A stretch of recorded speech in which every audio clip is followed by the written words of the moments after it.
ਤੁਸੀਂ ਸੁਣ ਰਹੇ ਹੋ ਨਾਨਕ ਸਿੰਘ ਦਾ ਨੋਵਲ ਮੰਝਧਾਰ ਅੰਕ 13ਵਾਂ। ਬਰਫ਼ ਹੇਠ ਦੱਬੀ ਹੋਈ ਖੇਤੀ ਉੱਤੇ ਜਦ ਬਰਫ਼ ਪਿੰਗਲ ਜਾਵੇ ਤਾਂ ਉਸਦੇ ਵਿਕਾਸ ਵਿੱਚ ਆਖਰਾਂ ਦੀ ਤੇਜ਼ੀ ਆ ਜਾਇਆ ਕਰਦੀ ਹੈ।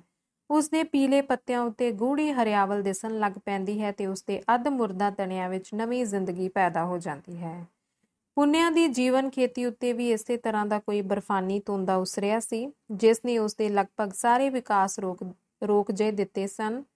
ਭਾਵੇਂ ਦੁੱਖ ਤਕਲੀਫਾਂ ਨੇ ਉਸਨੂੰ ਹੋਰ ਵੀ ਦ੍ਰਿੜ ਵਿਸ਼ਵਾਸਨੀ ਬਣਾ ਦਿੱਤਾ ਸੀ, ਪਰ ਆਪਣੇ ਖਿਆਲਾਂ ਤੇ ਅਮਲਾਂ ਦੇ ਫੈਲਾਓ ਲਈ ਉਸਨੂੰ ਜਿਸ ਫਿਜ਼ਾ ਦੀ ਲੋੜ ਸੀ ਉਹ ਪ੍ਰਾਪਤ ਨਾ ਹੋਣ ਕਰਕੇ ਉਸਦੀ ਰੂਹ ਘੁੱਟੀ ਰਹਿੰਦੀ ਸੀ।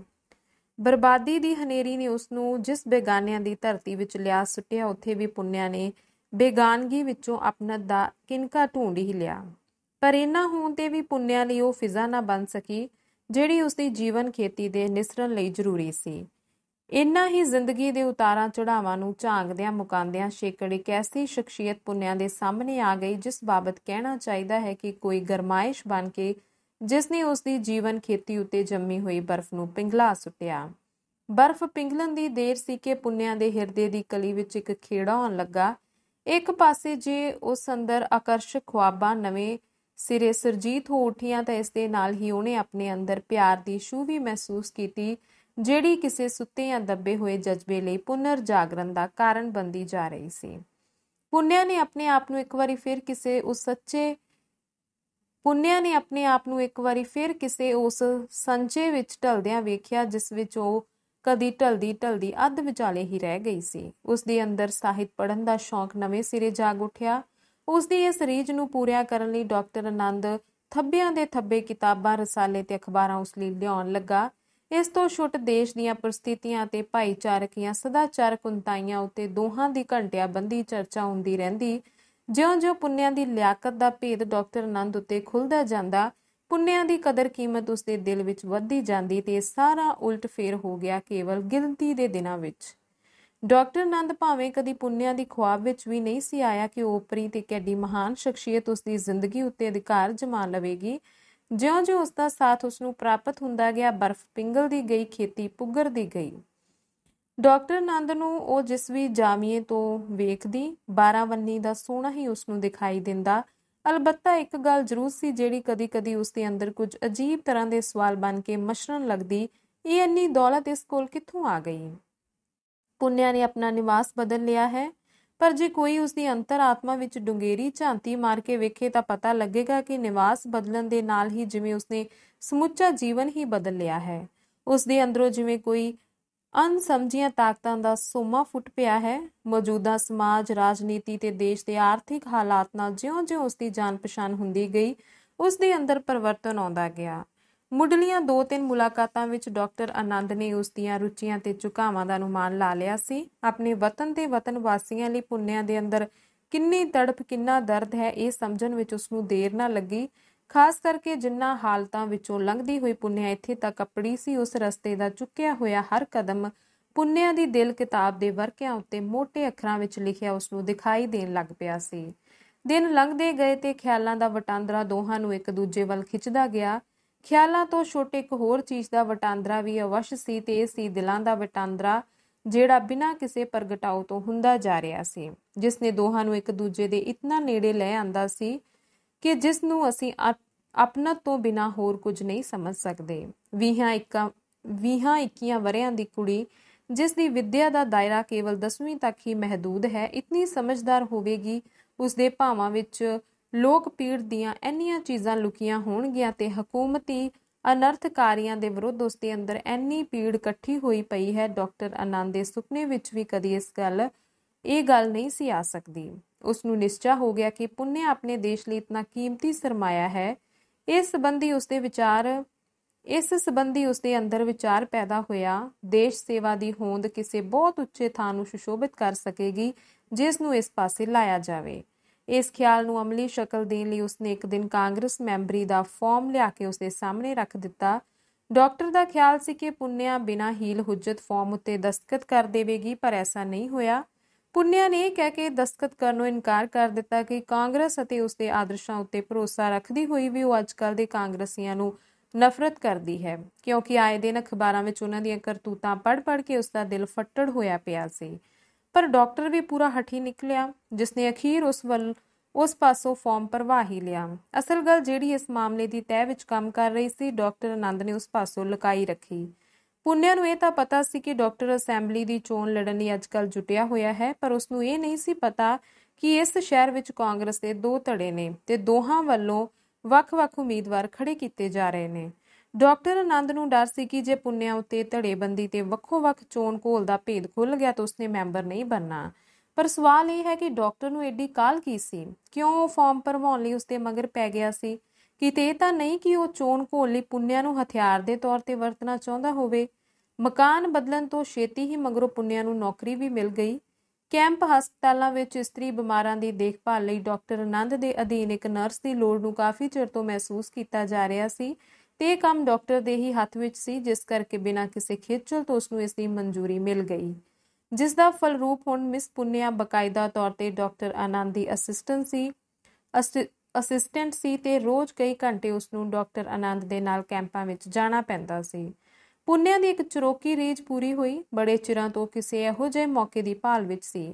ਡਾਕਟਰ ਆਨੰਦ ਨੇ ਜਦ ਕਈ ਕਾਂਗਰਸੀਆਂ ਨਾਲ ਪੁੰਨਿਆ ਦੀ ਜਾਣ ਪਹਿਚਾਣ ਕਰਵਾਈ ਤਾਂ ਉਸ ਦੀ ਇਹ ਆਸ਼ੰਕਾ ਨਿਰਮੂਲ ਸਾਬਿਤ ਹੋਈ ਕਿ ਓਪਰੇ ਆਦਮੀਆਂ ਨਾਲ ਵਾਰਤਾਲਾਪ ਕਰਨ ਵੇਲੇ ਪੁੰਨਿਆ ਸੰਗਿਆ ਕਰੇਗੀ। ਸਗੋਂ ਇਸ ਦੇ ਉਲਟ ਪੁੰਨਿਆ ਦੀਆਂ ਪੁਰਜੋਸ਼ ਮਿਲਦੀਆਂ ਨੂੰ ਦੇਖ ਕੇ ਅਸਚਰਜ ਰਹਿ ਗਿਆ। ਪੁੰਨਿਆ ਦੀ ਬੋਲਚਾਲ ਵਿੱਚ ਕਿਸੇ ਚੰਗੇ ਵਕਤਾ ਵਰਗੀ ਸੰਜੀਦਗੀ, ਦੂਰਦਰਸ਼ਤਾ ਤੇ ਆਮ ਵਾਕਫੀ ਦੀ ਭਰਪੂਰਤਾ ਪਾਈ ਜਾਂਦੀ ਸੀ। ਉਹ ਜਦ ਕਿਸੇ ਓਪਰੇ ਨਾਲ ਗੱਲਾਂ ਕਰ ਰਹੀ ਹੁੰਦੀ ਤਾਂ ਇਉਂ ਮਾਲੂਮ ਹੁੰਦਾ ਜਿਵੇਂ ਉਸਦੀ ਮੁੱਦਤਾਂ ਤੋਂ ਵਾਕਿਫ ਹੈ। ਕਿਸੇ ਵੀ ਵਿਸ਼ੇ ਉੱਤੇ ਗੱਲ ਛਿੜੀ ਹੋਵੇ, ਉਸ ਵਿੱਚ ਪੂਰਾ ਹਿੱਸਾ ਲੈਂਦੀ ਤੇ ਸੁਣਨ ਵਾਲੇ ਉੱਤੇ ਉਸਦੀ ਸਮਝਦਾਰੀ ਦਾ ਡੂੰਘਾ ਅਸਰ ਪੈਂਦਾ ਸੀ। ਮਕਾਨ ਸਾਫ਼ ਸੁਥਰਾ ਤੇ ਮੋਕਲਾ ਸੀ। ਇਹ ਡਾਕਟਰ ਆਨੰਦ ਦੀ ਕੋਠੀ ਤੋਂ ਦੂਰ ਨਹੀਂ ਸੀ। ਜ਼ਮੀਨ ਦੇ ਇੱਕ ਚੁਕੋਨ ਪਲਾਟ ਦੇ ਅੱਧੇ ਹਿੱਸੇ ਵਿੱਚ ਇਮਾਰਤ ਸੀ ਤੇ ਬਾਕੀ ਅੱਧੇ ਹਿੱਸੇ ਵਿੱਚ ਛੋਟੀ ਜਿਹੀ ਫੁਲਵਾੜੀ। ਮਕਾਨ ਜੁਗਤ ਤੇ ਸੋਚ ਨਾਲ ਕਿਸੇ ਨੇ ਬਣਾਇਆ ਸੀ। ਇਹ 8 ਫੁੱਟ ਉੱਚੀ ਚਾਰਦੀਵਾਰੀ ਵਿੱਚ ਘਿਰਿਆ ਹੋਇਆ ਸੀ। ਅੰਦਰਲੇ ਪਾਸੇ ਬਹੁਤ ਸਾਰੇ ਫਲਦਾਰ ਦਰਖਤਾਂ ਦਾ ਵਲਗਣ ਦੇ ਵਿਚਕਾਰ ਫੁੱਲਾਂ ਦੀਆਂ ਕਿਆਰੀਆਂ ਸਨ, ਜਿਨ੍ਹਾਂ ਦੇ ਕੇਂਦਰ ਵਿੱਚ ਛੋਟਾ ਜਿਹਾ ਘਾਹ ਦਾ ਕਿੱਤਾ ਤੇ ਉਸ ਦੇ ਵਿਚਕਾਰ ਇੱਕ ਲਾਲ ਪੱਥਰਾਂ ਦਾ ਚਬੂਤਰਾ ਬਣਿਆ ਹੋਇਆ ਸੀ।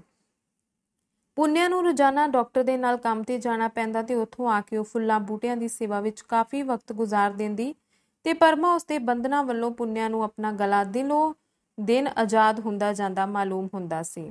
ਪਰਮੇ ਦੀ ਤਬੀਅਤ ਵਿੱਚ ਕੁਝ ਅਜੀਬ ਤਰ੍ਹਾਂ ਦਾ ਪਰਿਵਰਤਨ ਆ ਰਿਹਾ ਸੀ। ਪਹਿਲਾਂ ਜਿਹੜਾ ਪਰਮਾ ਇੱਕ ਪਲ ਲਈ ਵੀ ਪੁੰਨਿਆ ਦਾ ਵਸਾਹ ਨਹੀਂ ਸੀ ਖਾਂਦਾ, ਹੁਣ ਦਿਨੋਂ ਦਿਨ ਜਿਵੇਂ ਪੁੰਨਿਆ ਦੀ ਲੋੜ ਦਾ ਉਸਦੇ ਅੰਦਰ ਅਭਾਵ ਹੁੰਦਾ ਜਾ ਰਿਹਾ ਸੀ। ਪੁੰਨਿਆ ਜਦ ਕੰਮ ਤੇ ਜਾਣ ਲੱਗਦੀ ਤਾਂ ਉਹ ਪਹਿਲਾਂ ਵਾਂਗ ਉਸ ਉੱਤੇ ਸਵਾਲਾਂ ਦੀ ਭਰਮਾਰੀ ਨਹੀਂ ਸੀ ਕਰਦਾ। ਕਿੱਥੇ ਚੱਲੀ ਐ, ਕਿੰਨੀ ਦੇਰ ਲਾ ਕੇ ਆਵੇਂਗੀ? ਨਾ ਹੀ ਉਸਦੀ ਗੈਰ ਮੌਜੂਦਗੀ ਵਿੱਚ ਉਹ ਤਰਲੋ ਮੱਛੀ ਹੁੰਦਾ। ਉਹ ਸੁੰਨ ਸਮਾਜ ਜਿਹਾ ਹੋ ਕੇ ਬੈਠਾ ਰਹਿੰਦਾ। ਨਾ ਉਹ ਅੱਗੇ ਵਾਂਗ ਆਪਣੇ ਹੱਥਾਂ ਦੀਆਂ ਉਂਗਲਾਂ ਨਾਲ ਖੇਡਦਾ, ਨਾ ਹੀ ਮਸਤੀ ਵਿੱਚ ਆ ਕੇ ਸਿਰ ਨੂੰ ਸੱਜੇ ਖੱਬੇ ਫੇਰਦਾ ਮਿੱਟੀ ਦਾ ਮਾਧੋ ਬਣ ਕੇ ਬੈਠਾ ਰਹਿੰਦਾ। ਡਾਕਟਰ ਆਨੰਦ ਦਾ ਬਹੁਤਾ ਸਮਾਂ ਹੁਣ ਪੁੰਨਿਆ ਨਾਲ ਹੀ ਬੀਤਦਾ ਸੀ। ਸਵੇਰ ਦੇ 3 ਘੰਟੇ ਤਾਂ ਉਂਝ ਹੀ ਕੈਂਪਾਂ ਵਿੱਚ ਦੋਹਾਂ ਦੀ ਡਿਊਟੀ ਸਾਂਝੀ ਹੁੰਦੀ ਸੀ। ਉਸ ਤੋਂ ਬਾਅਦ ਸ਼ਾਮੀ ਪੁੰਨਿਆ ਡਾਕਟਰ ਦੀ ਕੋਠੀ ਪਹੁੰਚ ਕੇ ਜਨਾਨਾ ਬਿਮਾਰਾਂ ਲਈ ਕੰਮ ਕਰਦੀ ਸੀ। ਇਸ ਤੋਂ ਛੁੱਟ ਰਾਤ ਨੂੰ 2 ਘੰਟੇ ਉਹ ਡਾਕਟਰ ਪਾਸੋਂ ਫਿਜ਼ੀਓਲੋਜੀ ਦੀ ਸਿੱਖਿਆ ਲੈਂਦੀ, ਜਿਸ ਦਾ ਕੋਰਸ 1 ਸਾਲ ਦਾ ਸੀ ਤੇ ਜਿਸ ਦੀ ਪ੍ਰਾਈਵੇਟ ਪੜ੍ਹਾਈ ਕਰਕੇ ਉਹ ਨਰਸਿੰਗ ਦਾ ਇਮਤਿਹਾਨ ਦੇ ਸਕਦੀ ਸੀ। ਘਰ ਦੇ ਕੰਮ ਲਈ ਡਾਕਟਰ ਨੇ ਇੱਕ ਰਿਫਿਊਜੀ ਵਿਧਵਾ ਨੂੰ ਪੁੰਨਿਆ ਪਾਸ ਨੌਕਰ ਰਖਾ ਦਿੱਤਾ ਸੀ, ਜਿਹੜੀ ਦਿਨੇ ਰੋਟੀ ਟੁੱਕ ਤੇ ਘਰ ਦਾ ਸਾਰਾ ਕੰਮ ਕਰਕੇ ਰਾਤੀ ਕੈਂਪ ਵਿੱਚ ਚਲੀ ਜਾਇਆ ਕਰਦੀ ਸੀ। ਹਰ ਰਾਤ ਪੈਣ ਤੋਂ ਬਾਅਦ ਜਿਹੜਾ ਵੀ ਅਗਲਾ ਦਿਨ ਚੜ੍ਹਦਾ, ਪੁੰਨਿਆ ਦੀ ਸ਼ਖਸੀਅਤ ਵਿੱਚ ਕੁਝ ਨਵਾਂ ਵਿਕਾਸ, ਕੋਈ ਨਵਾਂ ਵਾਧਾ ਕਰ ਜਾਂਦਾ ਸੀ। ਕਾਂਗਰਸੀ ਤਬਕੇ ਵਿੱਚ ਉਸਦੀ ਸ਼ੌਹਰਤ ਦਿਨੋਂ ਦਿਨ ਵਾਧੇ ਤੇ ਸੀ। ਪੁੰਨਿਆ ਦੀ ਮਿਲਣੀ ਵਿੱਚ ਜ਼ਰੂਰ ਕੋਈ ਖਿੱਚ ਸੀ। ਜਿਹੜਾ ਵੀ ਇੱਕ ਵਾਰੀ ਉਸ ਨਾਲ ਥੋੜਾ ਜਾਂ ਬਹੁਤਾ ਵਾਰਤਾਲਾਪ ਕਰਦਾ, ਦੁਬਾਰਾ ਉਸ ਨੂੰ ਮਿਲਣ ਦੀ ਖਾਹਿਸ਼ ਦਿਲ ਵਿੱਚ ਲੈ ਕੇ ਹੀ ਮੁੜਦਾ। ਕਾਂਗਰਸੀ ਤਬਕੇ ਤੋਂ ਛੁੱਟ ਰਿਫਿਊਜੀ ਕੈਂਪ ਵਿੱਚ ਵੀ ਪੁੰਨਿਆ ਦਾ ਚਰਚਾ ਬੜਾ ਚੱਲ ਪਿਆ। ਕੇਵਲ ਉਸਦੇ ਮਿੱਠੇ ਤੇ ਹਮਦਰਦਾਨਾ ਸਲੂਕ ਨਾਲ ਹੀ ਬਿਮਾਰਾਂ ਦੀ ਬਿਮਾਰੀ ਬਹੁਤ ਹੱਦ ਤੱਕ ਕੱਸੀ ਹੋ ਜਾਂਦੀ ਸੀ, ਜਿਸ ਦਾ ਫਲਸਰੂਪ ਪੁੰਨਿਆ ਛੋਟੀ ਡਾਕਟਰ ਕਰਕੇ ਮਸ਼ਹੂਰ ਹੋ ਗਈ। ਮਰੀਜ਼ ਇਸਤਰੀ ਹੋਵੇ ਭਾਵੇਂ ਮਰਦ, ਦਵਾਈ ਲੈਣ ਨਾਲ ਉਸਦੇ ਮੂੰਹੋਂ ਗੱਲਾਂ ਸੁਣਨ ਦੀ ਜ਼ਿਆਦਾ ਖਾਹਿਸ਼ ਰੱਖਦੇ ਸਨ। ਉਹ ਭਾਵੇਂ ਡਾਕਟਰ ਨਾ ਹੋ ਕੇ ਕੰਪਾਊਂਡਰ ਸੀ, ਪਰ ਮਰੀਜ਼ਾਂ ਦੀਆਂ ਗੱਲਾਂ ਬੜੇ ਧਿਆਨ ਨਾਲ ਸੁਣਦੀ। ਜੇ ਕੋਈ ਜਨਾਨਾ ਬਿਮਾਰੀ ਵਾਲੀ ਤੀਵੀਂ ਹੋਵੇ ਤਾਂ ਬੜੀ ਨੀਝ ਤੇ ਮਿਹਨਤ ਨਾਲ ਉਸਦੀ ਦੇਖਭਾਲ ਕਰਕੇ ਡਾਕਟਰ ਆਨੰਦ ਨੂੰ ਵਿਸਤਾਰ ਨਾਲ ਦੱਸਦੀ। ਪੁੰਨਿਆ ਦੀ ਹਮਦਰਦੀ ਕੇਵਲ ਜ਼ੁਬਾਨੀ ਜਮ੍ਹਾਂ ਖਰਚ ਤੱਕ ਹੀ ਸੀਮਤ ਨਹੀਂ ਸੀ, ਨਾ ਹੀ ਕੇਵਲ ਬਿਮਾਰਾਂ ਤੱਕ। ਉਹ ਜਦੋਂ ਕੈਂਪ ਵਿੱਚੋਂ ਲੰਘਦੀ ਤਾਂ ਰਿਫਿਊਜ਼ੀਆਂ ਦੇ ਬੱਚੇ ਨਿਰਸੰਕੋਚ ਭਾਵਨਾ ਉਸਨੂੰ ਆ ਘੇਰਦੇ ਤੇ ਆਪਣੇ ਥੈਲੇ ਵਿੱਚੋਂ ਮਿੱਠੇ ਛੋਲੇ, ਖੱਟੀਆਂ ਗੋਲੀਆਂ ਜਾਂ ਹੋਰ ਇਹੋ ਜਿਹੀ ਜਿਹੜੀ ਕੋਈ ਸਸਤੀ ਜਿਹੀ ਚੀਜ਼ ਪਾ ਕੇ ਲਿਆਈ ਹੁੰਦੀ, 2-2 ਦਾਣੇ ਸਭਨਾਂ ਦੀ ਤਲੀ ਤੇ ਧਰਦੀ ਤੇ ਉਹਨਾਂ ਦੇ ਸਿਰ ਤੇ ਹੱਥ ਫੇਰਦੀ ਹੋਈ ਲੰਘ ਜਾਂਦੀ। ਸ਼ਾਮ ਦੇ 7 ਵਜੇ ਦਾ ਵਕਤ ਸੀ। ਅੱਜ ਸਾਰਾ ਦਿਨ ਡਾਕਟਰ ਆਨੰਦ ਤੇ ਪੁੰਨਿਆ ਦਾ ਮੇਲ ਨਹੀਂ ਸੀ ਹੋਇਆ। ਕੱਲ ਸ਼ਾਮੀ ਉਹ ਬਾਹਰ ਚਲਾ ਗਿਆ ਸੀ, ਸ਼ਾਇਦ ਚੋਣ ਦੇ ਸਿਲਸਿਲੇ ਵਿੱਚ। ਅੱਜ ਪੁੰਨਿਆ ਨੇ ਆਪਣਾ ਬਚਿਆ ਹੋਇਆ ਵਕਤ ਫੁੱਲਾਂ ਬੂਟਿਆਂ ਪਾਸੋਂ ਖੋਹ ਕੇ ਪਰਮੇ ਦੇ ਹਵਾਲੇ ਕਰ ਦਿੱਤਾ ਸੀ। ਉਸਨੇ ਅੱਜ ਬੜੇ ਪ੍ਰੀਤ ਭਾਵ ਨਾਲ ਉਸਨੂੰ ਅੰਦਰੋਂ ਉਠਾਲ ਕੇ ਬਾਹਰ ਬਗੀਚੇ ਵਿੱਚ ਲਿਆ ਬਿਠਾਇਆ। ਅੱਜ ਪੁੰਨਿਆ ਨੂੰ ਉਸ ਉੱਤੇ ਤਰਸ ਜਿਹਾ ਆ ਰਿਹਾ ਸੀ।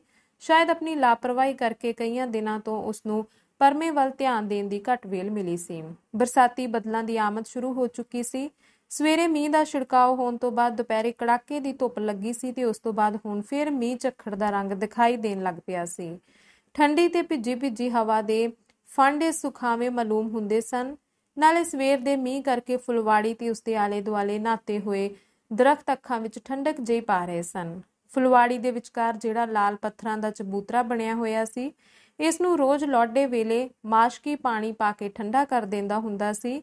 ਇਸ ਚਬੂਤਰੇ ਤੇ ਦਰੀ ਵਿਛਾ ਕੇ ਉਸ ਵੇਲੇ ਪੁੰਨਿਆ ਬੈਠੀ ਪਰਮੇ ਨਾਲ ਗੱਲੀਂ ਜੁਟੀ ਹੋਈ ਸੀ।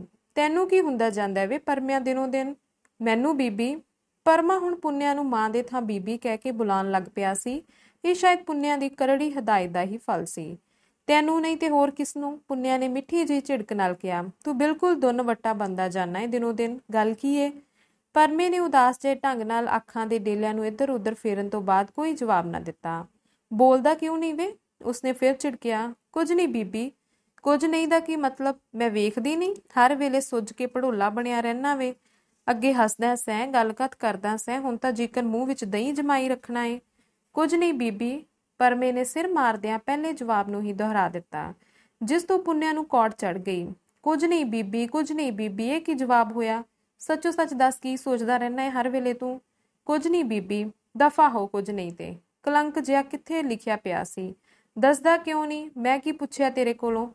ਕੁਝ ਨਹੀਂ ਬੀਬੀ। ਪੁੰਨਿਆ ਨੇ ਵੇਖਿਆ ਪਰਮੇ ਦੀ ਆਵਾਜ਼ ਐਤਕੀ ਗਲੇ ਚੋਂ ਨਹੀਂ, ਜਿਵੇਂ ਉਸਦੇ ਕਾਲਜੇ ਚੋਂ ਨਿਕਲੀ ਹੋਵੇ, ਕੁਝ ਕੰਬਦੀ ਕੁਝ ਭਿੱਜੀ ਕੁਝ ਰੁੰਨੀ।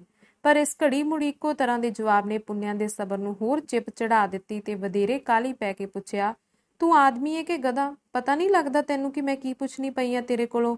ਦੱਸ ਛੇਤੀ। ਕੁਝ ਨਹੀਂ ਬੀਬੀ। ਐਤਕਾਂ ਬੋਲਦਿਆਂ ਪਰਮੇ ਦਾ ਗਲਾ ਭਰੜਾ ਗਿਆ ਤੇ ਉਸਦੀਆਂ ਅੱਖਾਂ ਦੇ ਡਰਾਉਣੇ ਡੇਲਿਆਂ ਉੱਤੇ ਪਾਣੀ ਦੀ ਤਹਿ ਫਿਰਨ ਲੱਗੀ। ਪੁੰਨਿਆ ਨੂੰ ਤਰਸ ਨੇ ਦਬੋਚ ਲਿਆ। ਉਸਨੇ ਪਿਆਰ ਨਾਲ ਪਰਮੇ ਦਾ ਹੱਥ ਦੋਹਾਂ ਹੱਥਾਂ ਵਿੱਚ ਘੁੱਟ ਲਿਆ ਤੇ ਉਸਦੇ ਸਰੀਰ ਨੂੰ ਵੱਖੀ ਨਾਲ ਘੁੱਟ ਕੇ ਬੋਲੀ, ਪਰਮਿਆ, ਮੈਨੂੰ ਤੂੰ ਮਾਂ ਨਹੀਂ ਸਮਝਦਾ। ਤੇਰੇ ਲਈ ਮੈਂ ਉਪਰੀ ਹੋ ਗਈ ਆਂ। ਦੱਸ ਮੇਰਾ ਲਾਲ ਬੜਾ ਬੀਬਾ, ਦੱਸ ਨਾ ਬਈ, ਛੇਤੀ ਹੋ। ਹਾਂ ਕੀ ਗੱਲ ਏ? ਕੁਝ ਨਹੀਂ ਵੀ। ਐਤਕੀ ਪਰਮਾ ਆਪਣੇ ਜਵਾਬ ਦਾ ਸ਼ੇਕੜਲਾ ਭਾਗ ਪੂਰਾ ਮੂੰਹੋਂ ਨਾ ਕੱਢ ਸਕਿਆ। ਉਸਦੀਆਂ ਅੱਖਾਂ ਵਿੱਚੋਂ ਅਥਰੂਆਂ ਦਾ ਪ੍ਰਵਾਹ ਜਾਰੀ ਹੋ ਗਿਆ। ਜਿਉਂ ਪੁੰਨਿਆ ਉਸਨੂੰ ਆਪਣੇ ਨਾਲ ਘੁੱਟਦੀ ਉਸਦਾ ਮੂੰਹ ਮੱਥਾ ਚੁੰਮਦੀ ਗਈ, ਇਹ ਪ੍ਰਵਾਹ ਤੇਜ਼ੀ ਵਿੱਚ ਆਉਂਦਾ ਗਿਆ। ਇਸ ਵੇਲੇ ਪੁੰਨਿਆ ਦੀ ਨਜ਼ਰ ਇੱਕ ਖੱਦਰ ਪੋਸ਼ ਸਾਈਕਲ ਸਵਾਰ ਉੱਤੇ ਜਾ ਪਈ, ਜਿਹੜਾ ਸਾਈਕਲ ਨੂੰ ਚਾਰ ਦੀਵਾਰੀ ਦੀ ਕੰਧ ਨਾਲ ਖੜਾ ਕਰਕੇ ਇਸੇ ਪਾਸੇ ਟੁਰਿਆ ਆ ਰਿਹਾ ਸੀ। ਆਉਂਦਿਆਂ ਹੀ ਉਸਨੇ ਲੰਬੂੰਦਰੀ ਕਾਪੀ ਖੋਲ ਕੇ ਦਸਤਖਤ ਕਰਵਾਉਣ ਲਈ ਪੁੰਨਿਆ ਦੇ ਸਾਹਮਣੇ ਫੈਲਾ ਦਿੱਤੀ। ਸਿਟੀ ਕਾਂਗਰਸ ਕਮੇਟੀ ਵੱਲੋਂ ਹੋਣ ਵਾਲੀ ਮੀਟਿੰਗ ਦਾ ਇਹ ਸੱਦਾ ਸੀ। ਪੁੰਨਿਆ ਨੇ ਆਪਣੇ ਨਾਂ ਅੱਗੇ ਦਸਤਖਤ ਕਰ ਦਿੱਤੇ। ਕਾਪੀ ਬੰਦ ਕਰਕੇ ਚਪੜਾਸੀ ਜਿੱਧਰੋਂ ਆਇਆ ਸੀ ਸਾਈਕਲ ਤੇ ਚੜ੍ਹ ਕੇ ਮੁੜ ਗਿਆ। ਇਹ ਚਿਰਤੀਕ ਪਰਮੇ ਦੇ ਅਥਰੂ ਥੰਮ ਗਏ ਸਨ। ਪੁੰਨਿਆ ਫਿਰ ਉਸ ਪਾਸੋਂ ਕੁਝ ਨਹੀਂ ਪੁੱਛ ਸਕੀ। ਉਹ ਕਿਸੇ ਸੋਚ ਦੀ ਡੂੰਘਾਈ ਵਿੱਚ ਉਤਰ ਗਈ। ਧੰਨਵਾਦ।